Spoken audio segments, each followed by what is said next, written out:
बिस्मिल्लाहिर्रहमानिर्रहीम। अच्छा भाई, लास्ट क्लास के अंदर हम लोग क्या कर रहे थे? मार्कअप मार्जिन डिस्कस किया था हम लोगों ने, ठीक है। और आ जाओ ज़रा जल्दी से एक क्विक रिवीजन देख लेते हैं। हम लोगों ने लास्ट क्लास के अंदर क्या क्या चीज़ें डिस्कस कर ली थी। तो हम लोगों ने यहाँ पे हमने बात करना स्टार्ट करी थी। तो हम लोगों ने लास्ट क्लास के अंदर मार्कअप और मार्जिन डिस्कस कर लिया था, राइट। मार्कअप मार्जिन की कन्वर्जन वगैरह हर चीज़ 100% डिस्कस कर चुके थे। अच्छा, आज की क्लास में हम फर्दर मूव करते हैं और अब हम देखते हैं what is net profit margin. अच्छा, नेट प्रॉफिट मार्जिन कोई बहुत ज्यादा मुश्किल चीज नहीं है या कोई बहुत ज्यादा ऐसी टेक्निकल चीज नहीं है। नेट प्रॉफिट मार्जिन का मतलब ये होता है कि आप जो अपनी सेल्स करते हो ना, जो आपकी सेल्स होती हैं, उन सेल्स के ऊपर आप कितना परसेंट प्रॉफिट अर्न कर लेते हो, दैट्स इट, ठीक है। नाउ लेट सपोज के यार मैंने प्रॉफिट कमाया इस साल 100,000 का, ठीक है। और जो मेरी सेल्स थी वो थी लेट सपोज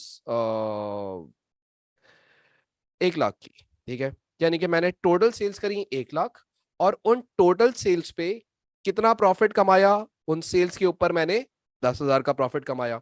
अब अगर मैं इस चीज को बोलूं कि यार मुझे परसेंटेज में कैलकुलेट करके दे दो, तो आप लोगों के पास आंसर्स क्या आएंगे? कैलकुलेटर्स निकाल के बैठो और मुझे बताओ कि इसका आंसर आपको क्या नजर आता है। यानी कि मैंने क्या करा, मैंने देखा कि यार मेरा नेट प्रॉफिट कितना है, और मैंने ये देखा कि मेरी सेल्स कितनी है, ठीक है। और सेल्स हमेशा कौन सी ली जाएंगी? नेट सेल्स ली जाएंगी। तो जरा सब लोग कैलकुलेशन करना स्टार्ट करें और मुझे बताएं कि आपके पास कितना आंसर आ रहा है। और आंसर्स जो आप लोग मुझे देंगे वो एवरीवन पे ही दीजिएगा, क्योंकि वो प्राइवेट पे कुछ मैसेज आते हैं, कुछ नहीं आते, ठीक है। चलो कैलकुलेट करो और मुझे बताओ। इनटू 100 ना, इनटू 100, ठीक है, इनटू 100 तो आंसर आएगा, ठीक है। तो आ जाएगा आपके पास 10%। जब आप परसेंटेज में कन्वर्ट करोगे तो अगर आंसर कितना आ जाएगा? 10%। क्या सबके पास 10% आ रहा है? यस। इसका मतलब क्या है? इसका मतलब ये है कि जो तुम सेल्स करते हो ना, जो तुम्हारी सेल्स होती है, हाँ, तुम्हारी जो सेल्स होती है, यहाँ पे देखो क्या लिखी हुई है, जो तुम्हारी सेल्स होती है, उन सेल्स के ऊपर तुम कितना परसेंट प्रॉफिट कमा लेते हो? 10% का प्रॉफिट कमा लेते हो, इसका मतलब ये। अच्छा, अब अगर मैं अपनी सेल्स पे 10% का प्रॉफिट कमाऊं, या लेट सपोज हम आगे बात करते हैं, या फिर मैं आपको बोलता हूँ कि यार मैंने सेल्स करी थी 100,000 की, ठीक है, और मैंने प्रॉफिट कमा लिया 20,000 का। यानी कि मेरी सेल्स के ऊपर मेरा प्रॉफिट कितना बना? 20,000 का प्रॉफिट बना इनटू 100। अगर मैं इसकी परसेंटेज निकालूं तो परसेंटेज कितनी बननी चाहिए? 20%। अब सवाल ये उठता है कि यार क्या बेहतर है? क्या मैं अपनी सेल्स के ऊपर 10% प्रॉफिट कमाऊं तो बेहतर है, या मैं अपनी सेल्स के ऊपर 20% प्रॉफिट कमाऊं तो बेहतर है? तो सर जाहिर सी बात है 20% ही बेहतर होना चाहिए। यानी कि आप अपनी सेल्स पे जितना ज्यादा प्रॉफिट कमाएंगे उतनी अच्छी बात होगी, है ना। उतनी ज्यादा अच्छी बात होगी ना जितना ज्यादा हम प्रॉफिट कमाएंगे। इसका मतलब ये जो हमारा नेट प्रॉफिट मार्जिन है, नेट प्रॉफिट मार्जिन है, ये बेसिकली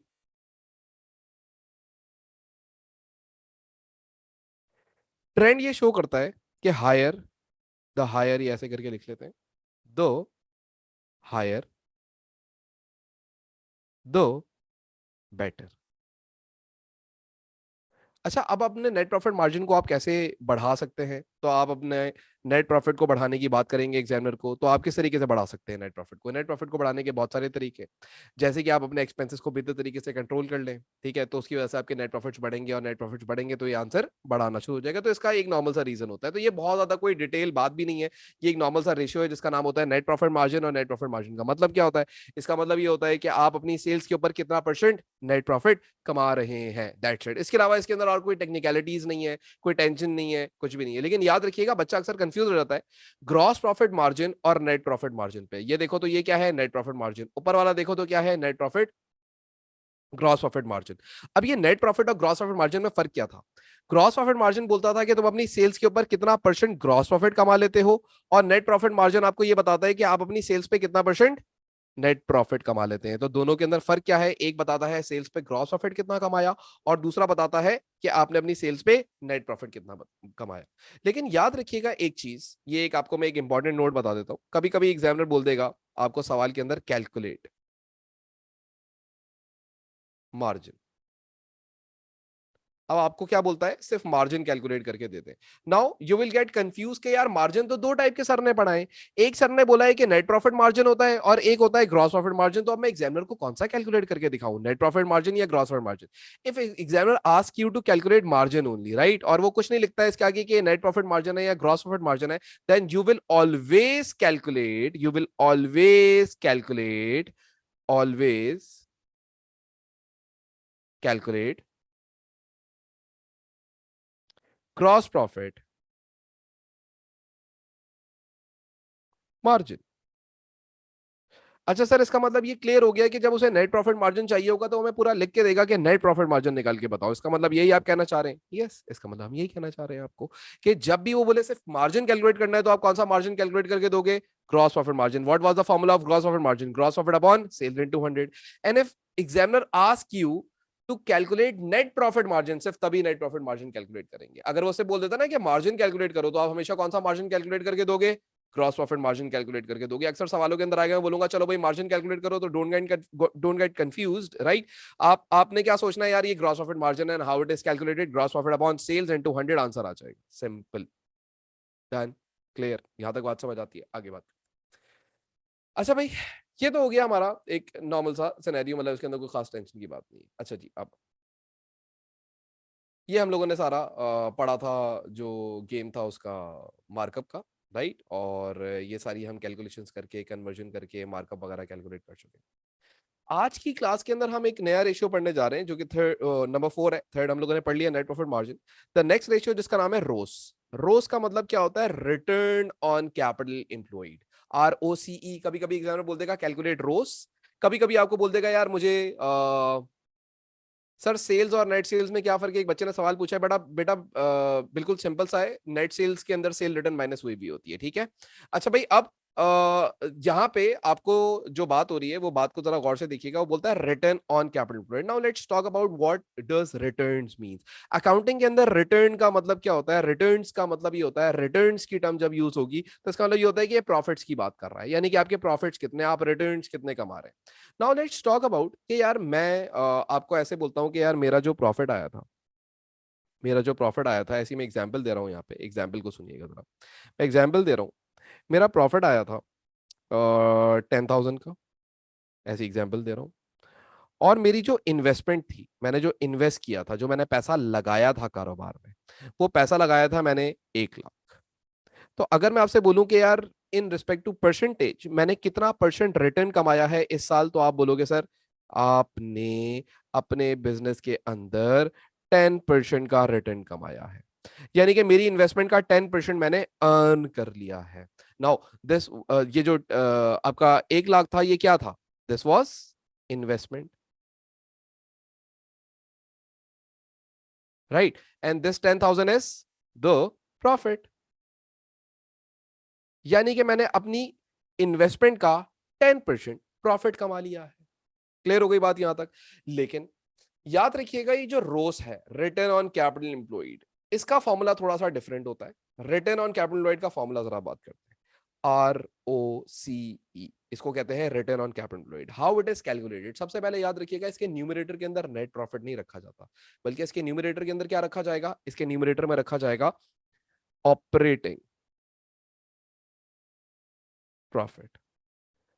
अब एक बच्चा कोई मुझसे सवाल पूछेगा कि sir what is the difference between net profit and operating profit. तो बेटा जो ऑपरेटिंग प्रॉफिट होता है ना,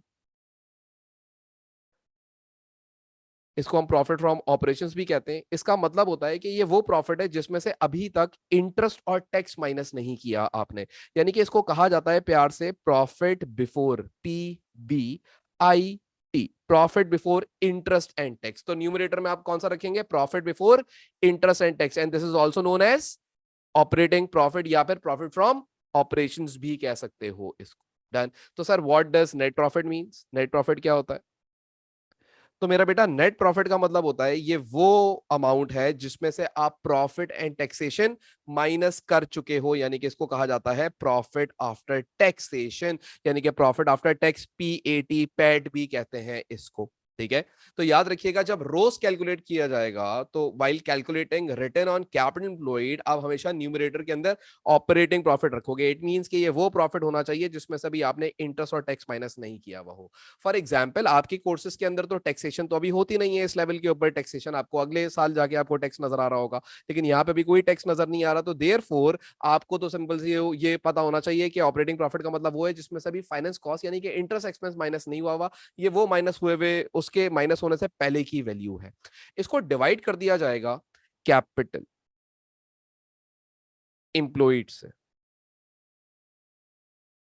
now what does capital employed means, और इसको मल्टीप्लाई करोगे 100 से तो आंसर आ जाएगा। Now let's talk about what is capital employed. Capital employed, यार कैपिटल एम्प्लॉयड कुछ भी नहीं है, कोई खास बात नहीं है, कोई टेंशन वाली बात नहीं है। फर्ज करें कि यार मैंने अपनी जेब से इन्वेस्टमेंट करी थी बिजनेस के अंदर 80,000 की। कितने की इन्वेस्टमेंट करी थी? 80,000 की अपनी इन्वेस्टमेंट, यानी कि इसको हम कहेंगे ओनर्स इन्वेस्टमेंट।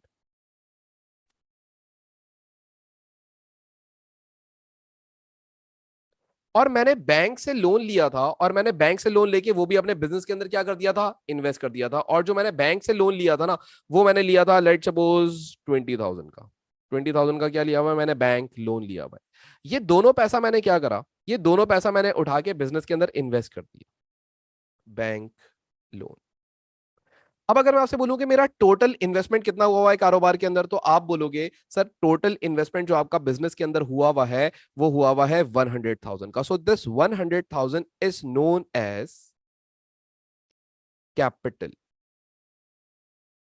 एम्प्लॉयड।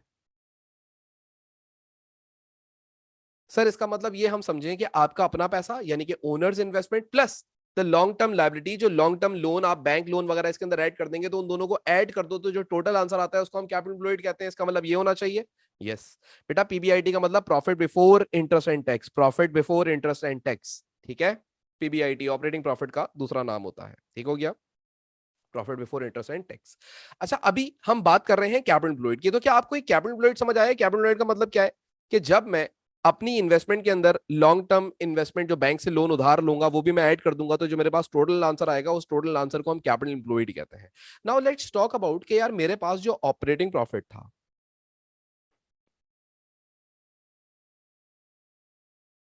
वो था लेट्स सपोज 20,000 का, और जो मेरे पास कैपिटल एम्प्लॉयड था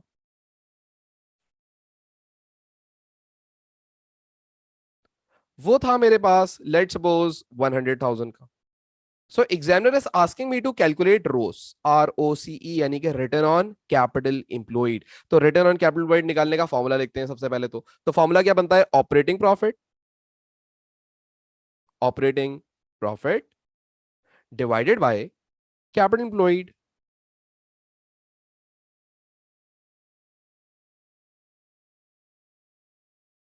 और इसको परसेंटेज की फॉर्म में निकाला जाएगा तो मल्टीप्लाई बाय 100 किया जाएगा।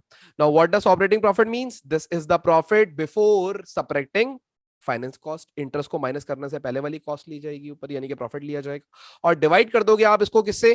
कैपिटल इंप्लॉयड से। किससे डिवाइड करोगे? कैपिटल इंप्लॉयड से डिवाइड करोगे। नाउ अगर हम इसकी कैलकुलेशन करने जाएं, so how much was the operating profit? That was 20,000। इसको डिवाइड कर देंगे कितने से? 100,000 से। What will be the answer? अगर आप इसको परसेंटेज फॉर्म में निकालो सब लोग, तो जल्दी से मुझे सब लोग बताएंगे कि आंसर कितना आएगा। मल्टीप्लाई बाय 100 करने के बाद आंसर कितना आ रहा है मेरे पास? 20%। Very good. ये 20% का मतलब क्या है? 20% का मतलब ये है कि जो मैंने टोटल अपने कारोबार में इन्वेस्टमेंट करी हुई है ना, जो मैंने टोटल पैसा अपने कारोबार में लगाया हुआ है ना, उस पैसे के ऊपर मुझे क्या मिल रहा है? उस पैसे के ऊपर मुझे रिटर्न मिल रहा है। और वो रिटर्न कितना है? रोज में टाइम, रोज तो टाइम में आता है नहीं बेटा, नहीं कभी भी नहीं आता रोज। हमेशा return on capital employed is always calculated in the form of percentages, ठीक है, याद रखिएगा। टाइम्स में इसका आंसर कभी भी नहीं आएगा। रोज इज ऑलवेज कैलकुलेटेड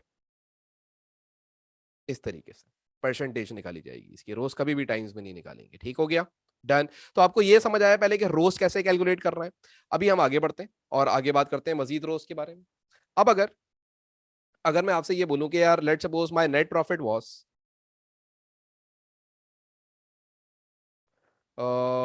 हम ऐसे बात कर लेते हैं, इट वाज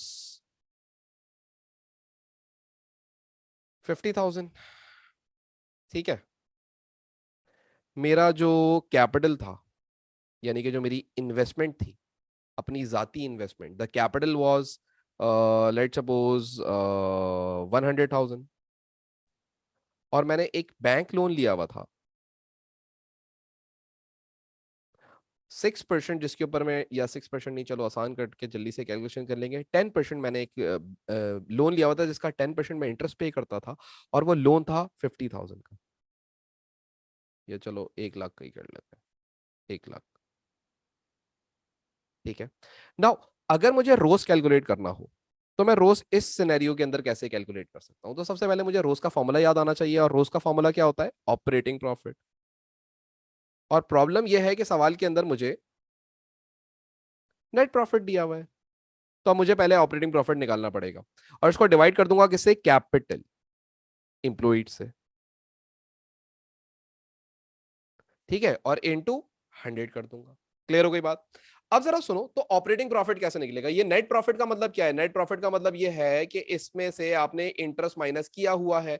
तो अगर मैं आपसे पूछूं कि यार इंटरेस्ट माइनस किया हुआ है तो कितना माइनस किया हुआ है, तो इंटरेस्ट अगर हम कैलकुलेट करें, so interest will be 1 lakh का लोन है और उसके ऊपर आप इंटरेस्ट कितना परसेंट दे रहे थे?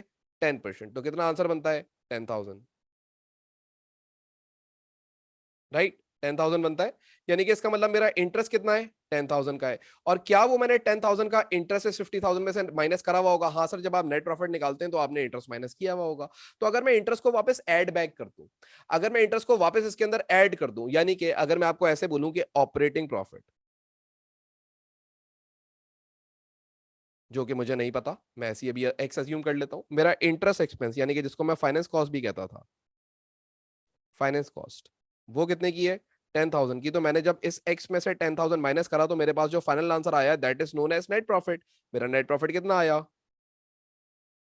तो सवाल के अंदर गिवन है 50,000 का। So if I ask you guys कि यार मेरा ऑपरेटिंग प्रॉफिट कितना होना चाहिए, तो आप लोग मुझे बताओ कि यार मेरा ऑपरेटिंग प्रॉफिट कितना होना चाहिए, ताकि मुझे पता लगे कि आपको ये बात समझ आ रही है कि मैं क्या कर रहा हूं। अगर मुझे ऑपरेटिंग प्रॉफिट निकालना हो, रिवर्स जाना हो, तो मैं क्या करूंगा? ऑपरेटिंग प्रॉफिट कितना होना चाहिए था? सब लोग कैलकुलेट करें और सब लोग कैलकुलेट करके मुझे बताएं कि ऑपरेटिंग प्रॉफिट कितना आना चाहिए था। सही है बेटा, डायरेक्ट मैसेज नहीं करो, एवरीवन पे करो सब लोग, ठीक है? अच्छा जी, बताओ भाई, ऑपरेटिंग प्रॉफिट कितना होना चाहिए था? आप सब लोग बताएं, सब लोग बैठे नहीं, कैलकुलेटर यूज करें और मुझे बताएं ऑपरेटिंग प्रॉफिट कितना होना चाहिए था? 60,000। ठीक है, ये बात आप मानते हैं that this x should be 60,000, right? इसका मतलब मैं ऑपरेटिंग प्रॉफिट कैलकुलेट कर गया और ऑपरेटिंग प्रॉफिट इज 60,000। ये मैं लिख दूंगा न्यूमरेटर के अंदर। मैं कैलकुलेट क्या कर रहा हूं? रोस कैलकुलेट कर रहा हूं, return on capital employed calculate कर रहा हूं, डिवाइडेड बाय। डिनोमिनेटर में आप क्या रखोगे? Capital employed. कैपिटल एम्प्लॉयड का मतलब ओनर की अपनी investment plus long term liability. तो ओनर की अपनी इन्वेस्टमेंट कितनी है? 100,000 की है, प्लस लोन कितने का लिया हुआ है ओनर ने? तो लोन ओनर ने लिया हुआ था अगेन 100,000 का, दिख रहा है ना, बैंक लोन, इनटू 100, यही बनेगा। इसका मतलब अगर मैं ऐसे करके भी इसको लिख दूं कि 60,000 divide by 2 lakh, divide by 2 lakh, ठीक है? तो ये 2 लाख क्या है? कैपिटल एम्प्लॉयड है। न्यूमरेटर में क्या है? ऑपरेटिंग प्रॉफिट है। और इसको मल्टीप्लाई कर दूं कितने से? 100 से। तो मेरे पास आंसर कितना आएगा? जरा कैलकुलेट करें और आप लोग मुझे बताएं। अब 30% आ रहा है, सबका 30% आ रहा है। तो क्या आपको ये बात क्लियर हुई कि जब हम रोज कैलकुलेट कर रहे होंगे तो रोज कैलकुलेट करते हुए हमें न्यूमरेटर के अंदर नेट प्रॉफिट नहीं चाहिए होगा, हमें हमेशा क्या चाहिए होगा? ऑपरेटिंग प्रॉफिट चाहिए होगा। और डिनोमिनेटर में हमें क्या चाहिए होगा? Capital employed. And how capital employed is calculated? Owners investment, owner की अपनी इन्वेस्टमेंट ये रही, जो ओनर का अपना कैपिटल था, plus the long term liability which he has taken already for the business। मुझे बताओ, क्या यहां तक बात क्लियर होती है आप लोग को? देख लो सब लोग, क्या आप लोगों को ये वाली बात क्लियर होती है जो मैंने अभी बात आप लोगों से करी, एग्जाम्पल बना के मैंने जो आपको ये बातें समझाई हैं? सब लोग मुझे बता दें एक दफा कि क्या सबको ये वाली बातें क्लियर हो गई हैं कि हाँ यार, नेट प्रॉफिट नहीं लेंगे न्यूमरेटर के अंदर, बल्कि क्या लेंगे? ऑपरेटिंग प्रॉफिट लेंगे। तो सर, जब आपने यहाँ पे नेट प्रॉफिट लिया था, एक एग्जाम्पल देते हुए, कहाँ पे एग्जाम्पल दे रहा था मैं? शायद समवेयर हेयर। यस, तो ये आपने क्या करा था? ये जो आपने बोला था कि हमने प्रॉफिट ले लिया, सो क्या ये भी रोस था? नहीं बेटा, ये रोस नहीं होता, इसको हम रिटर्न ऑन इन्वेस्टमेंट कहते हैं, आरओआई होता है ये। बट ये आपके पास पूछा नहीं जा रहा होता, तो आपके पास सिर्फ रोस पूछा जा रहा होता है, तो ये खाली मैं समझाने के लिए मैंने आप लोगों से बात करी थी। तो अभी जो असल बात मैं आपसे कर रहा हूँ वो ये है कि रोस का formula is operating profit divide by capital employed into 100। And how capital employed is calculated? Capital employed को कैलकुलेट करने का तरीका मैंने आपको यहाँ पे बताया था।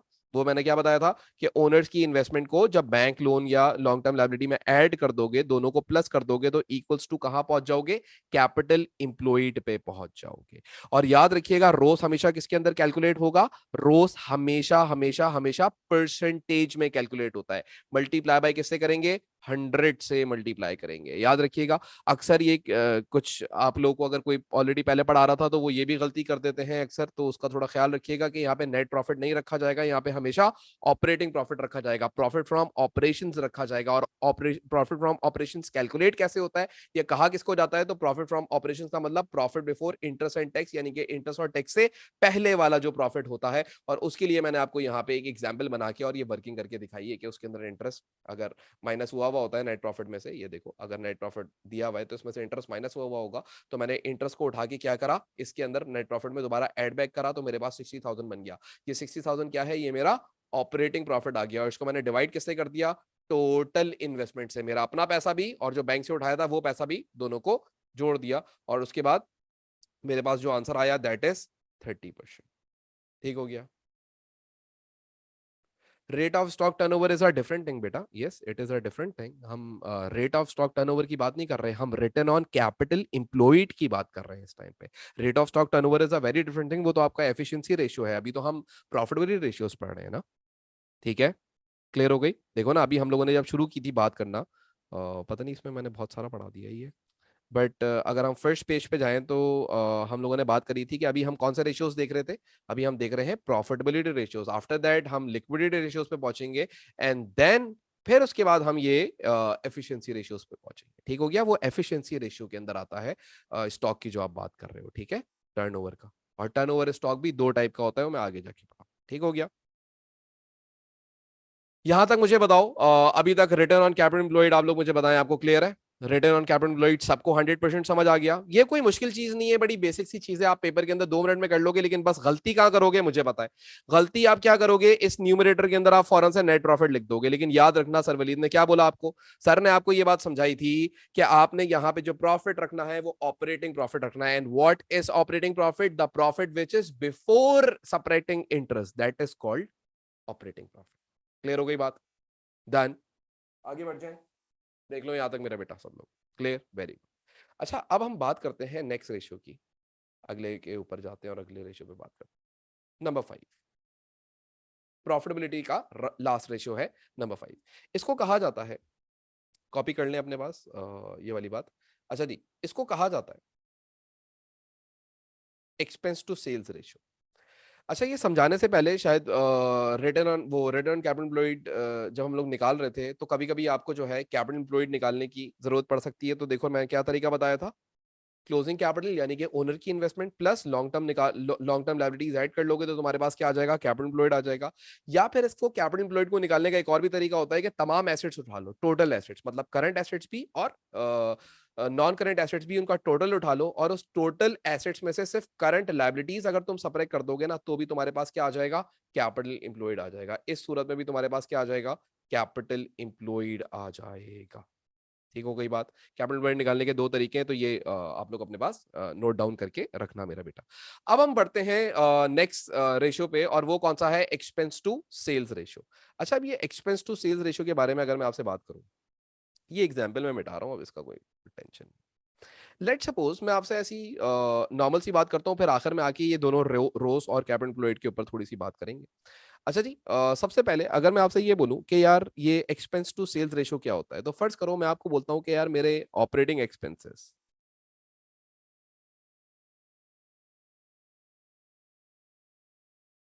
ऑपरेटिंग एक्सपेंसेस कहते हैं किनको है, नॉर्मल डेली के खर्चों को ऑपरेटिंग एक्सपेंस कहा जाता है, जैसे कि रेंट पे कर देना, सैलरी पे कर देना, डेप्रिसिएशन, हीट एंड लाइट का खर्चा, या एक्सेट्रा कोई भी डिस्काउंट डिस्काउंट जो नॉर्मल आप एक्सपेंसेस अपनी इनकम स्टेटमेंट में लिखते आए। ठीक है, इसको आसान अगर मैं कर दूं तो ऑपरेटिंग एक्सपेंसेस का मतलब वो तमाम एक्सपेंसेस होते हैं जो तुम इनकम स्टेटमेंट में लिखते हो, एक्सेप्ट, सिवाय लोन इंटरेस्ट के। लोन इंटरेस्ट जो है वो ऑपरेटिंग एक्सपेंस का पार्ट नहीं होता, वो फाइनेंस कॉस्ट होती है, वो अलग से शो करवाई है मैंने आपको हमेशा। तो ऑपरेटिंग एक्सपेंसेस के अंदर सिर्फ लोन इंटरेस्ट को रिकॉर्ड नहीं करते, बाकी सारे एक्सपेंसेस ऑपरेटिंग एक्सपेंसेस कहलाते हैं। ठीक हो गया।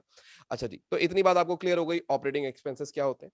अच्छा जी, अब हम क्या करेंगे, इस ऑपरेटिंग एक्सपेंसेस को डिवाइड कर देंगे किससे, रेवेन्यू से या फिर सेल्स से।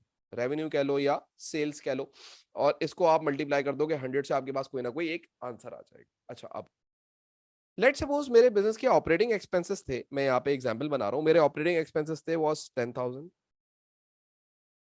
ठीक है, या चलो ऐसे करते हैं, पहले 20,000 लेते हैं एग्जांपल। माय ऑपरेटिंग एक्सपेंसेस वर 20,000। ठीक है, एंड द सेल्स जो मेरे बिजनेस ने करी that was 100,000. If I ask you to calculate percentage, तो कितनी परसेंटेज आएगी आपके पास आंसर में? जरा आंसर में परसेंटेज कैलकुलेट करो सुनो. यही रेवेन्यू एक्सपेंडिचर्स यही है बेटा, ऑपरेटिंग एक्सपेंसेस कह लो, रेवेन्यू एक्सपेंडिचर कह लो, एक ही बात. आंसर निकालो. 20% आ रहा है. इस 20% का मतलब क्या है? सुनो, इस 20% का मतलब यह है कि तुम्हारी सेल्स जो होती है ना, जो तुम सामान बेचते हो, जो तुम्हारी सेल्स होती है ना, उन सेल्स का 20% तुम्हारे एक्सपेंसेस में चला जाता है. कहां चला जाता है? 20% तुम्हारे एक्सपेंसेस में चला जाता है. फॉर एग्जाम्पल, मेरा नेक्स्ट ईयर आया और उस साल मैंने एक्सपेंस करे, टोटल मेरे एक्सपेंस हुए 10,000 और मेरी सेल्स हुई 100,000 की. और सेल्स कितने की हुई? 100,000 की. तो अगर मैं बोलूं कि आप परसेंटेज कैलकुलेट करो, तो परसेंटेज में आंसर कितना बताओगे आप लोग? आप लोग मुझे बताओगे सर 10% आ रहा है, राइट? 10% ही बताओगे ना इसको कैलकुलेट करके. नाउ माय क्वेश्चन इज कि यार कौन से ईयर में मैंने, कौन से साल में मैंने ज्यादा बेहतर परफॉर्म किया है? क्या मेरा आंसर जिस साल 10% आया है वो ज्यादा बेहतर ईयर था, या जिस साल मेरा इस रेशियो का आंसर 20% आया है वो ज्यादा बेहतर? सोचें, सोच के देखें और मुझे बताएं कौन सा साल बेहतर है. जो 20% आया है वो ज्यादा बेहतर है, या जो 10% आया है वो ज्यादा बेहतर है? सोचें. ईयर वन या ईयर टू? ईयर वन के अंदर क्या हुआ था कि मैंने 1 लाख रुपए की सेल्स करी थी और मेरा खर्चा कितना हुआ था, मेरा एक्सपेंस कितना हुआ था? 20,000 का. ईयर टू के अंदर क्या हुआ था? मैंने 1 लाख रुपए की सेल्स करी थी लेकिन मेरा खर्चा कितना हुआ है? 10,000 का. तो ज्यादा बेहतर कौन सा साल गुजरा मेरा? पहला साल या दूसरा साल? बताएं. दूसरा साल. हाँ जी. क्यों दूसरा साल? क्योंकि अगर मैं आपसे बोलूं कि यार let's suppose let's add some, okay, अगर मैं आपसे बोलूं कि यार मेरा जो ये ईयर वन था, इसको हम नाम दे देते हैं ईयर वन, और इसको नाम दे देते हैं ईयर टू, तो आपके कौन से साल में प्रॉफिटेबिलिटी बेहतर है? तो अगर आप देखें तो आपकी सेल्स कितनी हुई थी? 100,000 की ईयर वन के अंदर, राइट? 100,000 की. और आपके एक्सपेंसेस कितने हुए थे? 20,000 के. तो आपको प्रॉफिट कितना हुआ होगा? 80,000 का. ईयर टू के अंदर क्या हुआ था? आपने 100,000 की सेल्स करी और आपके एक्सपेंसेस कितने हुए? खाली 10,000 के. तो आपने प्रॉफिट कितना करा? 90,000 का. तो प्रॉफिटेबिलिटी ज्यादा किस साल बढ़ी है? ईयर टू के अंदर बढ़ी है. इसका मतलब ये नजर आया कि जो रेशियो है, इस रेशियो का आंसर या इस रेशियो की परसेंटेज जितनी कम आएगी उतना ज्यादा बेहतर है. हाँ, ये नजर आ रहा है कि जितना आंसर इसका कम आएगा उतना ज्यादा बेहतर है. अब इसका आंसर कम कैसे आ सकता है? तो सबसे पहले तो इसका ट्रेंड लिख लेते हैं ना. ठीक है, एक्सपेंस टू सेल्स रेशियो. इसका ट्रेंड क्या नजर आ रहा है? द लोअर दो बेटर.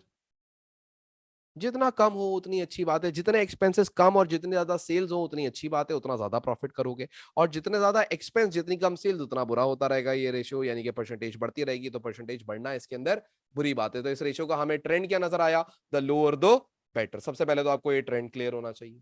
तो क्या आपको ये द लोअर द बेटर वाला कॉन्सेप्ट समझ आया है? पहले तो आप लोग मुझे ये क्लियर करेंगे, उसके बाद फिर मैं आगे बढ़ूंगा. द लोअर द बेटर वाला कॉन्सेप्ट समझ आया है आपको? सब लोग देख लें, द लोअर द बेटर. कि परसेंटेज जितनी कम होगी उतनी अच्छी बात आएगी, क्योंकि मैंने आपको ऊपर एग्जांपल दी हुई है ईयर वन और ईयर टू की, और फिर प्रॉफिट्स निकाल के भी बताए थे 80,000 और 90,000. तो 90,000 प्रॉफिट ज्यादा है तो वो प्रॉफिटेबिलिटी ज्यादा शो कर रहा है. डन होती है बात सबको? क्लियर है? अच्छा भाई, अब सवाल ये उठता है कि यार रोस रिटर्न ऑन कैपिटल एम्प्लॉयड का हम लोगों ने क्या देखा था? रिटर्न ऑन कैपिटल एम्प्लॉयड के ऊपर हम लोगों ने देखा था कि इसका जो ट्रेंड था, हम लोगों ने पता नहीं कहाँ बात करी थी, लेकिन चले रिटर्न ऑन कैपिटल एम्प्लॉयड के बारे में अगर हम लोगों ने चले छोड़े, यहाँ पे दोबारा लिख लेते. नहीं मिल रहा. रोस, रोस का ट्रेंड क्या था? ज्यादा हो तो अच्छी बात है या कम हो तो अच्छी बात है? रोस रिटर्न ऑन कैपिटल, रिटर्न्स बढ़े तो अच्छी बात है या कम हो तो अच्छी बात है? रिटर्न्स प्रॉफिट्स बढ़े तो अच्छी बात है, कम हो तो अच्छी बात है? बताएं क्या ट्रेंड नजर आया था रोज का? इंक्रीज हो तो अच्छी बात है, बिल्कुल सही है. यानी कि रोज का ट्रेंड ये था, द हायर द बेटर. अब अगर मैं आपसे बोलूं कि एक दफा क्विक रिवीजन के रोज का फॉर्मूला क्या था, तो आप बोलोगे सर रोज का formula was operating profit divided by capital employed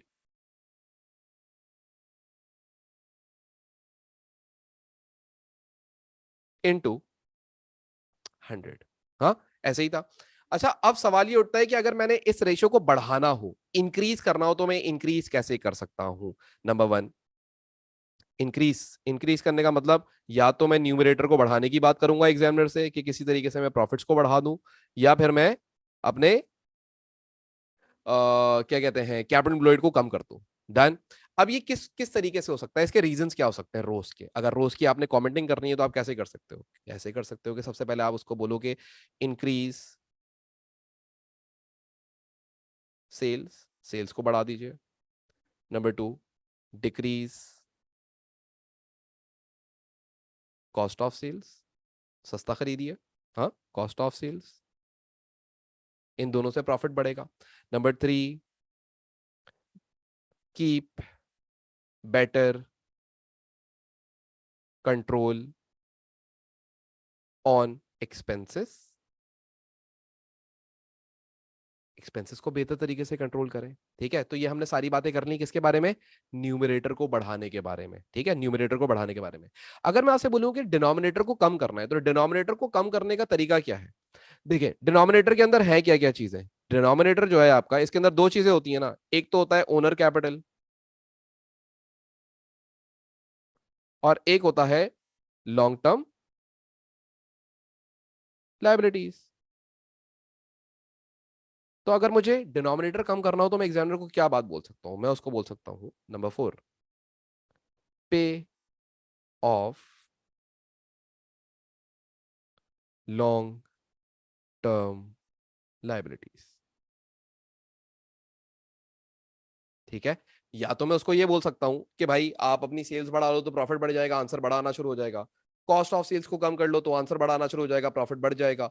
इसी तरीके से एक्सपेंसेस को बेहतर कंट्रोल कर लो, एक्सपेंसेस को कंट्रोल कर लोगे तो तुम्हारा आंसर बढ़ाना शुरू हो जाएगा। या फिर मैं उससे बोलूंगा कि डिनोमिनेटर को कम कर लो, डिनोमिनेटर को जब भी वो कम करेगा तो वो किसके अंदर कम कर सकता है? अपनी लॉन्ग टर्म लाइबिलिटीज को पे ऑफ कर दे। तो जैसे ही वो लॉन्ग टर्म लाइबिलिटीज को पे ऑफ करेगा ना, वैसे ही क्या हो जाएगा, उसका रोस बढ़ जाएगा।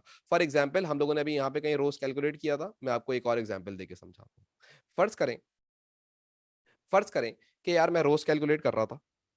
ठीक है, और रोज कैलकुलेट करते हुए माय ऑपरेटिंग प्रॉफिट वाज 10,000।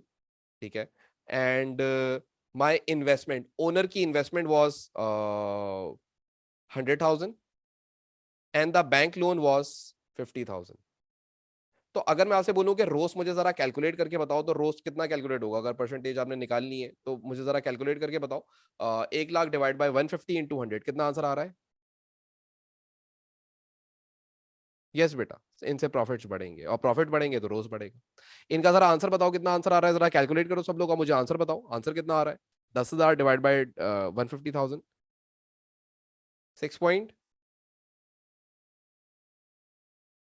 6.6% बता रहे हो। सब लोग कैलकुलेट कर रहे हैं ना, कैलकुलेट क्यों नहीं कर रहे हो? जल्दी जल्दी से, कितना आ रहा है? 10,000 डिवाइड बाई 150,000 इंटू 100, सिंपल है, करो और आंसर बताओ कितना आ रहा है?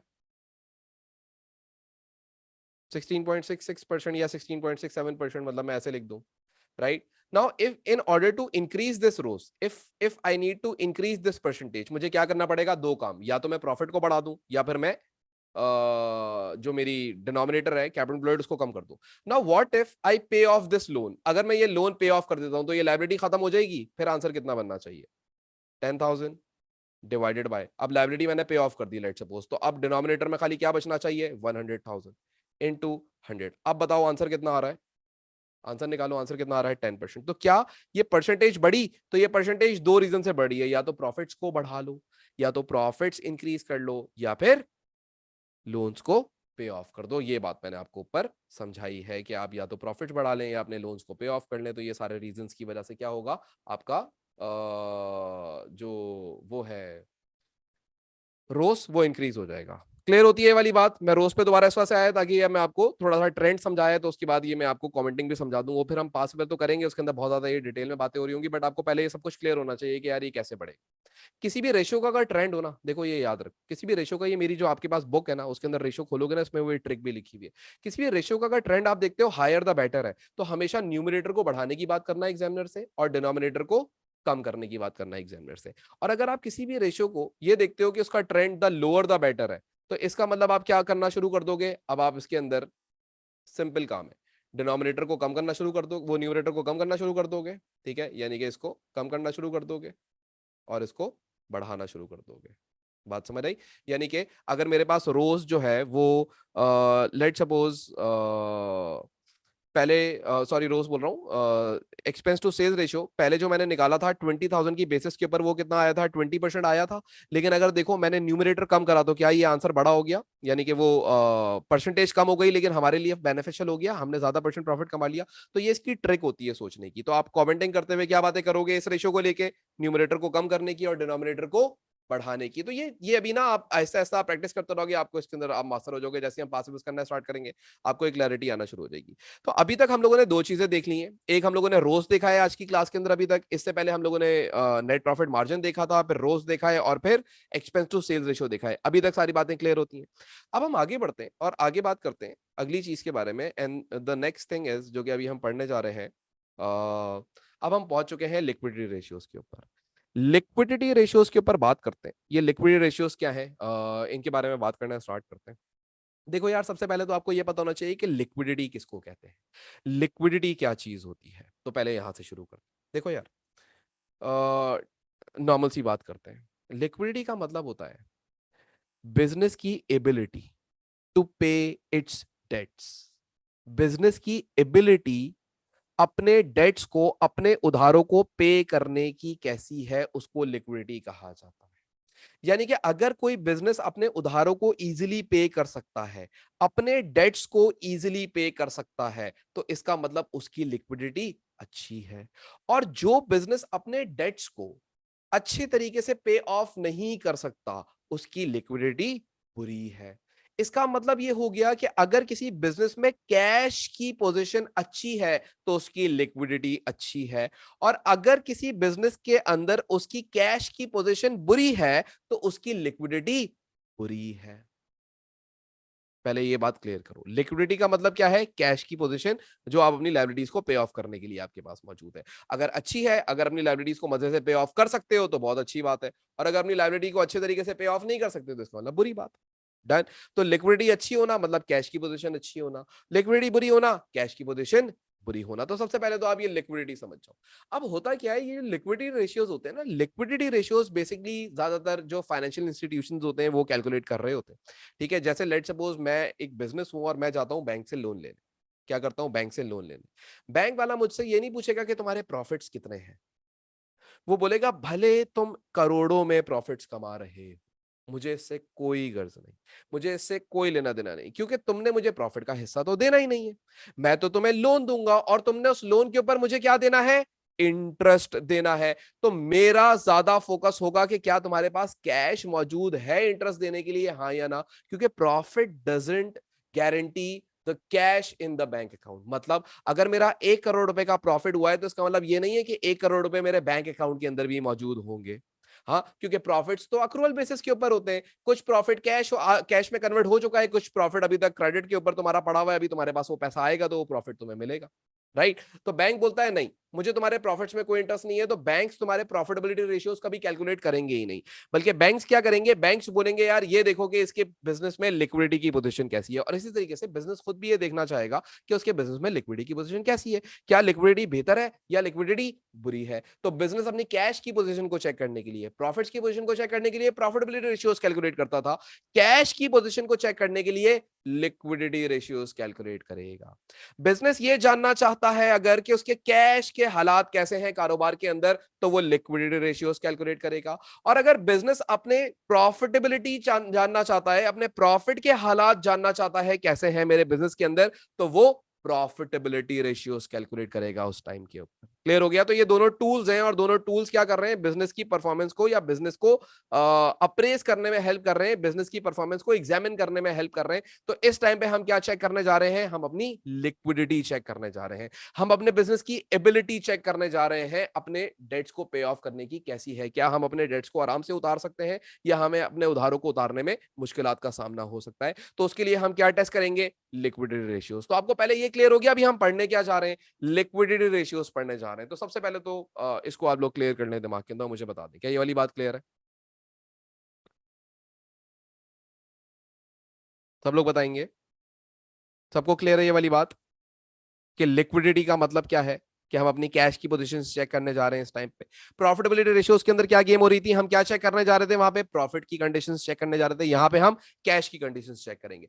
अब ये कैश की कंडीशंस को चेक करने के दो तरीके हैं। नंबर वन, एक यहाँ पे लिखा हुआ है, अगर आप इसको देखें तो यहाँ पे लिखा हुआ है current ratio. Now what is current ratio? Current ratio का पहले फॉर्मूला देख लेते हैं। फॉर्मूले के अंदर अगर आप देखें तो फॉर्मूले में लिखा हुआ है current assets divide by current abilities. Now if I talk about current assets, तो करंट एसेट्स कौन कौन से होते हैं? करंट एसेट्स, हम लोगों ने तो बैलेंस शीट वगैरह सब बनाई हुई है, तो हमें अब इतनी चीजें टेंशन नहीं देंगी। तो करंट एसेट्स के अंदर आती है आपकी क्लोजिंग इन्वेंटरी, करंट एसेट्स के अंदर आते हैं आपके अदर एंड ट्रेड पेबल्स,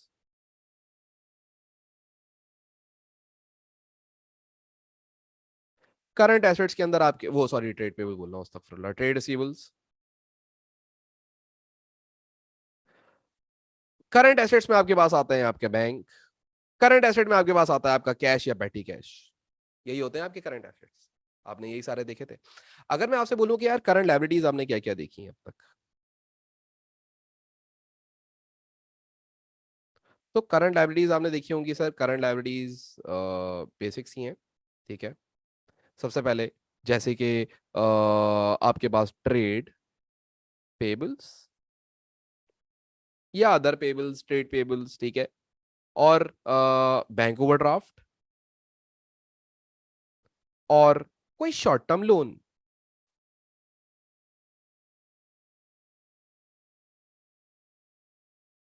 ये सब क्या होते हैं आपकी किसकी एग्जाम्पल के अंदर फॉल करते हैं? करंट एसेट्स की, वो करंट लायबिलिटीज की एग्जाम्पल के अंदर फॉल करते हैं। तो करंट एसेट्स ऊपर मैंने आपको मेंशन करके बता दिए, इन तमाम चीजों को करंट एसेट्स कहा जाता है और इन तमाम चीजों को करंट लायबिलिटीज कहा जाता है। तो ये नॉर्मल बात है, ये आपको ऑलरेडी पता थी, इसके अंदर अभी आपने कुछ अभी नया नहीं सीखा, नहीं, ठीक है। लेकिन अब जरा बात को गौर से सुनिएगा। जब ये करंट रेशियो कैलकुलेट होता है ना, तो करंट रेशियो का एक और नाम भी होता है। करंट रेशियो का नाम होता है वर्किंग कैपिटल रेशियो, ठीक है। करंट करंट करंट रेशियो को एक और नाम से कभी कभी एग्जामिनर क्या बोल देगा? Calculate working capital ratio. तो भी तुमने कैलकुलेट क्या करना है? करंट रेशियो करना है। अभी वो मैं समझाऊंगा कि वो क्या गेम है, वो क्या चीज है, बट पहले हमें इसके नाम भी पता होने चाहिए कि करंट रेशियो को वर्किंग कैपिटल रेशियो भी कहा जाता है। और आपको पता है working capital itself, working capital कैसे निकलता है? तो सिर्फ अगर तुम्हें वर्किंग कैपिटल का भी कैलकुलेट करवाए ना एग्जामिनर, तो वर्किंग कैपिटल का मतलब होता है current assets minus current liabilities. This is how we calculate working capital. तो हो सकता है कभी कभी कहीं ना कहीं तुमसे एग्जामिनर कभी बोलते हैं वर्किंग कैपिटल कैलकुलेट करके दे दो। तो वर्किंग कैपिटल बेसिकली कैसे कैलकुलेट होगा? Current assets minus current liabilities करके। आपको पता है वर्किंग कैपिटल एक बहुत खास चीज है, इसका आंसर पॉजिटिव आना चाहिए।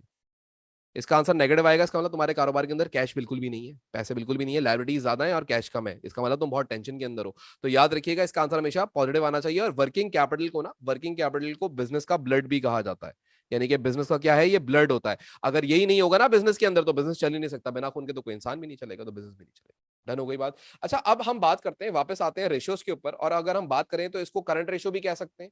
एग्जामिनर इसको बोलेगा करंट रेशियो, एग्जामिनर इसको बोलेगा वर्किंग कैपिटल रेशियो, ठीक है। दोनों में से कुछ भी बोल सकता है, कोई खास टेंशन की बात नहीं है, कोई मसले की बात नहीं है, आपको ये बड़ा क्लियर होना चाहिए, ठीक है।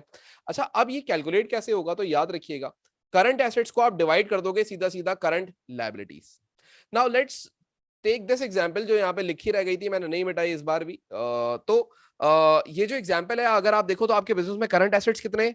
20,000 के हैं। आपके बिजनेस में करंट लायबिलिटीज कितनी है? 10,000 की है। If I ask you to calculate working capital, तो तुम बोलोगे यार सर ये बड़ा सिंपल है, current assets are 20,000, current liabilities are 10,000, so the answer is plus 10,000, यानी कि पॉजिटिव 10,000 आ रहा है। इसका मतलब हमारा वर्किंग कैपिटल कितना है बिजनेस के अंदर? 10,000 का है।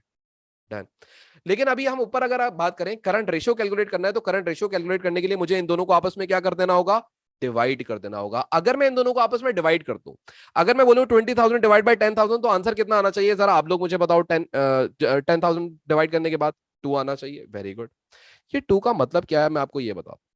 जब भी करंट रेशियो कैलकुलेट करोगे या क्विक रेशियो कैलकुलेट करोगे ना, तो उसका आंसर आता है कुछ इस तरीके से। आप लिखोगे, जो भी कैलकुलेटर पे आंसर आया होगा ना, इन दोनों को डिवाइड करके आंसर आ गया 2, इसके आगे आप लिखोगे 2:1, ऐसे करके लिखोगे, 2 रेशो 1 ऐसे शो किया जाता है इसके आंसर को, ठीक है। इसका आंसर कैसे शो करोगे, 2:1। जैसे मैंने पहले कैलकुलेटर उठाया, मैंने लिखा 20,000, ठीक है, टक टक टक टक मैंने 20,000 लिखा और 20,000 को मैंने डिवाइड कर दिया 10,000 से, मेरे पास फौरन से कैलकुलेटर आंसर दे दिया 2।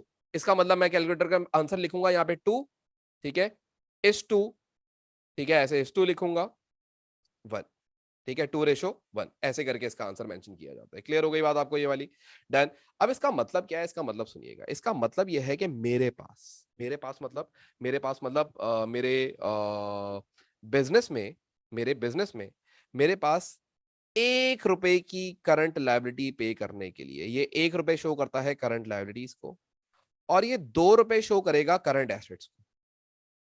इसका मतलब यह है कि मेरे बिजनेस में मेरे पास 1 रुपए की करंट लायबिलिटी को पे करने के लिए कितने पैसे मौजूद हैं, $2 मौजूद हैं, जो कि एक अच्छी बात है, कि 1 रुपए का अगर उधार है ना मेरे पास, तो उसको पे करने के लिए आज भी मेरे पास 2 रुपए मौजूद है। कितने मौजूद है, 2 रुपए मौजूद है। बात समझ आती है। करंट रेशियो आपको क्या बता रहा है, करंट रेशियो बता रहा है तुम्हारी लिक्विडिटी पोजीशन कैसी है, तुम्हारे कैश की पोजीशन कैसी है, क्या तुम 1 रुपए के उधार को कितनी बार पे कर सकते हो। तो मैं अपने 1 रुपए के उधार को 2 बार पे कर सकता हूं यहाँ पे, अगर आप नोटिस करें, देखें नजर आ रही है वाली बात। तो ये इस 2:1 जो लिखा हुआ है ना, वो करंट लायबिलिटी शो कर रहा है, और इस 2 से पहले जो लिखा हुआ है 2 जो लिखा हुआ है वो करंट एसेट्स को शो कर रहा है। यानी कि इसका मतलब इन शॉर्ट, इसका मतलब इन इजी, मेरे पास 1 रुपए की करंट लायबिलिटी पे करने के लिए $2 मौजूद है। क्या ये वाली बात आपको क्लियर होती है, पहले आप इतना मुझे बताएंगे सब, इसको थोड़ा सा स्लो लेके चलेंगे ताकि ये आपको अच्छी तरीके से समझ आए। पहले क्या ये वाली बात सबको क्लियर होती है कि मेरे पास 1 रुपए की लायबिलिटी पे करने के लिए $2 मौजूद है, और हमेशा आंसर इस 2:1 आएगा।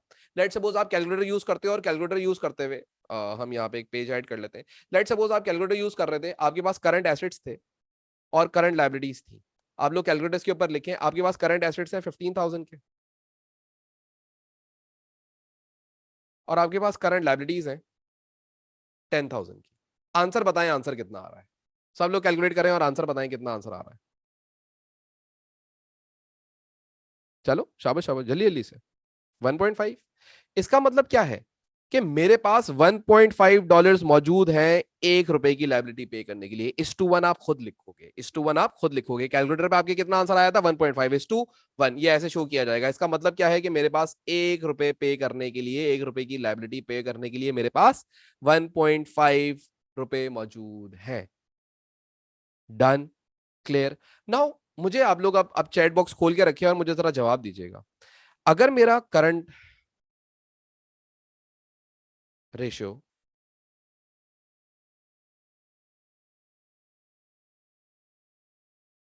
आता है 2:1, तो ये अच्छी बात है या बुरी बात है, बताओ।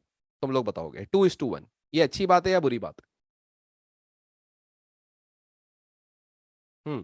अच्छी बात है, वेरी गुड, सही है।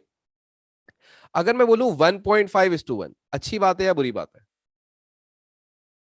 सही है, अच्छी बात है। अगर मैं आपसे बोलूं कि यार 1:1, तो ये कैसी बात है, सही है। मतलब आप 1 रुपए की लायबिलिटी पे करने के लिए आपके पास 1 रुपए मौजूद है, लेकिन कल को अगर थोड़ा भी आपके कैश फ्लोस के अंदर ऊंच नीच हुई तो आप प्रॉब्लम में पड़ सकते हो।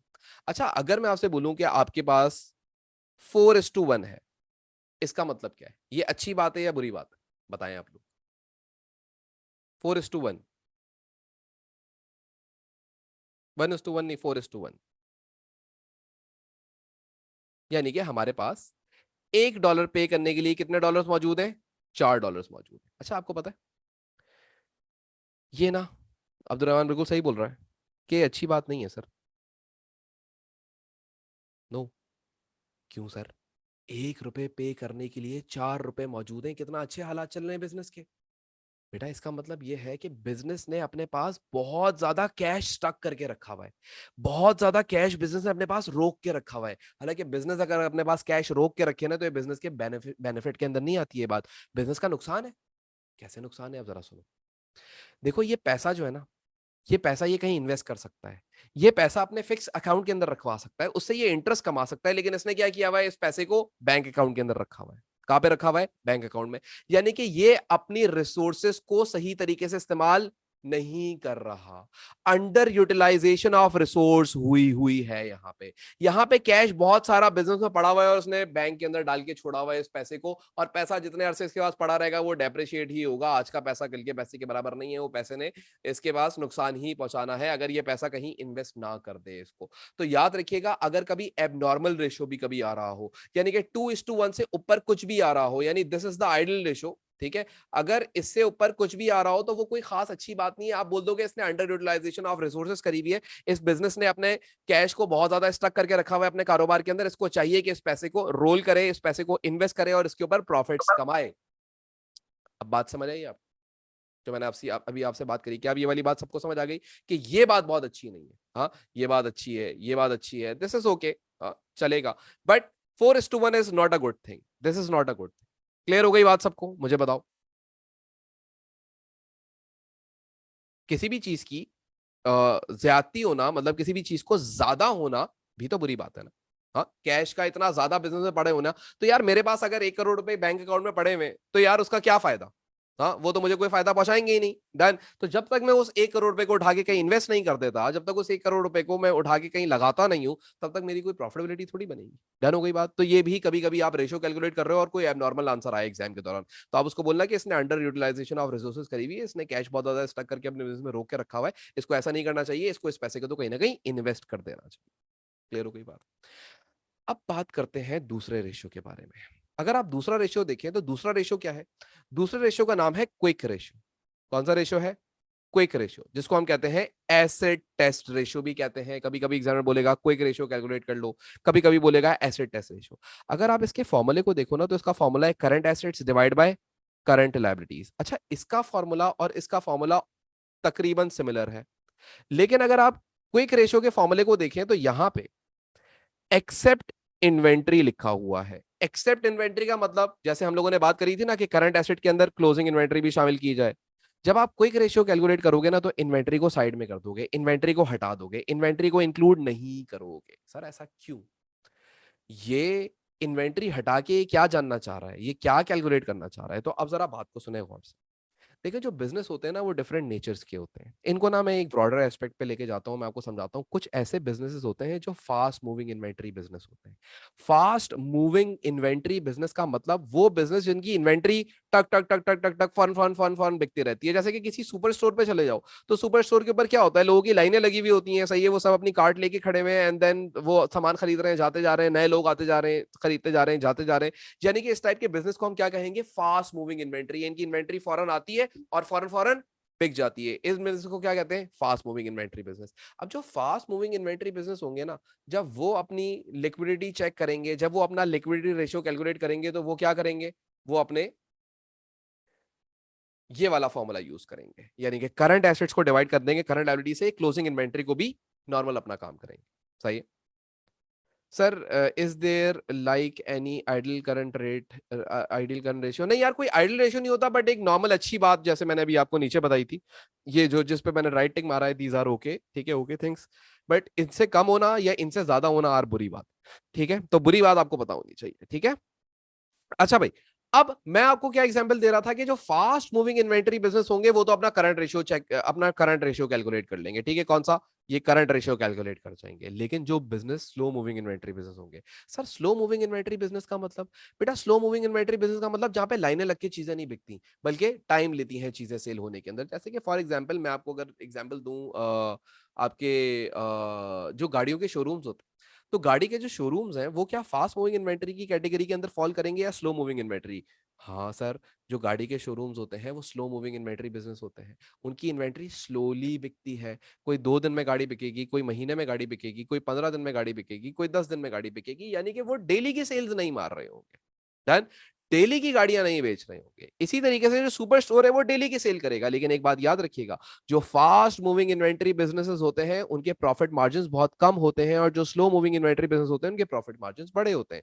तो वो हमेशा, जो फास्ट मूविंग इन्वेंटरी बिजनेस होता है वो हमेशा वॉल्यूम पे खेलता है, वो हमेशा सेल्स पे खेलता है। और जो स्लो मूविंग इन्वेंटरी बिजनेस होता है उसका जो प्रॉफिट वॉल्यूम होता है वो हमेशा ज्यादा होता है, यानी कि वो एक गाड़ी बेच के जितने पैसे कमा लेगा, एक सुपर स्टोर वाला एक कोई किसी बिस्किट के पैकेट को बेच के उतने पैसे थोड़ी कमा पाएगा। समझ? तो ये कॉन्सेप्ट कॉन्सेप्ट है।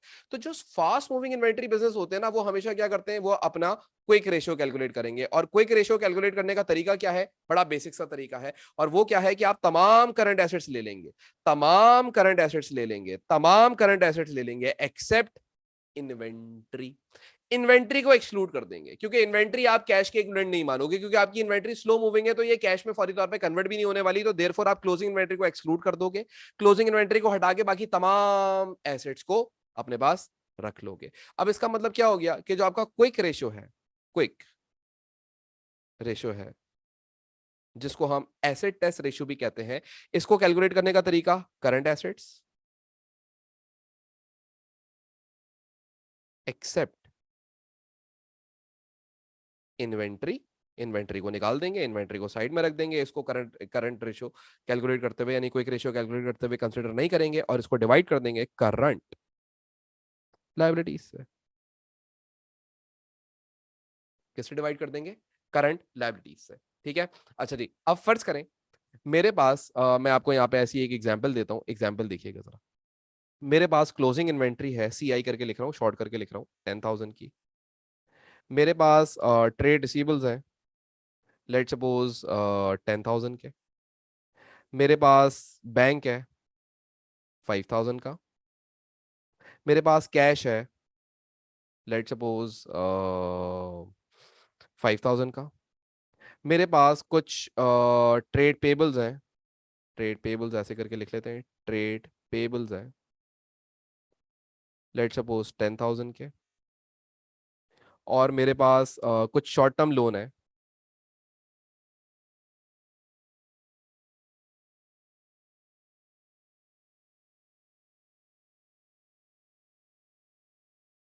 शॉर्ट टर्म लोन है मेरे पास, लेट सपोज 5,000 का। इफ आई आस्क यू, ये एग्जांपल मैंने आपको दे दी sir, an example of fast moving inventory, बेटा सुपर स्टोर्स। सुपर स्टोर्स क्या होते हैं, सुपर स्टोर पे अगर आप चले जाओ तो वहां पे कैसा रश, जहां पे रश लग के सामान बिक रहा है वो फास्ट मूविंग इन्वेंटरी बिजनेस है। सिंपल, इसको सिंपल रखो, जहां रश लग के सामान बिकता है वो फास्ट मूविंग इन्वेंटरी बिजनेस है। जैसे कि आपका ये क्या कहते हैं, रेस्टोरेंट्स जो होते हैं, फास्ट मूविंग इन्वेंटरी बिजनेस है, टक टक टक टक टक टक सामान उनका जो भी होता है वो बिक रहा होता है। सब्जी वाला हो गया आपका फास्ट मूविंग इन्वेंटरी बिजनेस, ठीक हो गया। ठीक है, स्लो मूविंग इन्वेंटरी बिजनेस जैसे कि गोल्ड शॉप हो गई, तो गोल्ड शॉप के ऊपर जो होता है वो क्या होता है, उनकी इन्वेंटरी लेट बिकती है, बट जब बिकती है तो उनको बड़ा प्रॉफिट से देखी जाती है। क्लियर हो गई, ठीक है। जैसे कि शोरूम्स हो गए, वो स्लो मूविंग इन्वेंटरी है। फास्ट मूविंग जहां पे लाइन लग के सामान बिक रहा होता है। अच्छा, अब अगर मैं आपसे बोलूं कि यार मुझे एक बात बताओ, मुझे करंट रेशियो कैलकुलेट करके दो, करंट रेशियो। तो आप करंट रेशियो कैसे कैलकुलेट करेंगे? आप बोलोगे सर तमाम करंट एसेट्स ले लें, closing inventory that is 10,000, trade receivables that is 10,000, bank that is 10,000, cash that is sorry, bank is 5,000, okay, sorry, the bank is 5,000, cash that is 5,000। Sir इसको divide कर दें current liabilities से। Your current liabilities are, sir trade payables हैं आपके पास, एक तो 10,000 के हैं मेरे ख्याल से, एंड शॉर्ट टर्म लोन है आपके पास 5,000 का। जरा आंसर निकाल के बताओ, आंसर कितना आ रहा है, जरा सब लोग कैलकुलेट करें, मुझे आंसर्स बताएं सब लोग, कितना आंसर बनता है, करंट रेशियो कितना आता है? 2 आ रहा है, इसका मतलब 2:1 बना। लेकिन what if I ask you to calculate quick ratio, quick. Now while calculating quick ratio आप किस चीज को इग्नोर कर देंगे? आप क्लोजिंग इन्वेंटरी को इग्नोर करेंगे, बाकी सारी चीजें लेंगे। इसका मतलब 10,000 प्लस 5,000 ट्रेड रिसीवेबल, फिर बैंक 5,000, फिर प्लस कैश दैट इज 5,000, और आप इसको डिवाइड कर देंगे विद योर लायबिलिटीज, और लायबिलिटीज सारी ले लेंगे, यानी कि ट्रेड पेबल्स दैट इज 10,000 और short term loan that is 5,000। This is how you are going to calculate the current ratio. कितना आ रहा है? 1.3:1। क्या ये क्रिस्टल क्लियर हो गया कि how to calculate quick ratio and how to calculate current ratio, and what is the difference between quick ratio and current ratio, and what does liquidity means? बताएं मुझे सब लोग, सबको क्लियर होती है वाली बातें? देखो ये इंपॉर्टेंट है, हाँ ये इंपॉर्टेंट है, तो ये आपको बड़े अच्छे से सारी बातें समझ आनी चाहिए कि यार ये गेम क्या है। ठीक है, सबको क्लियर है?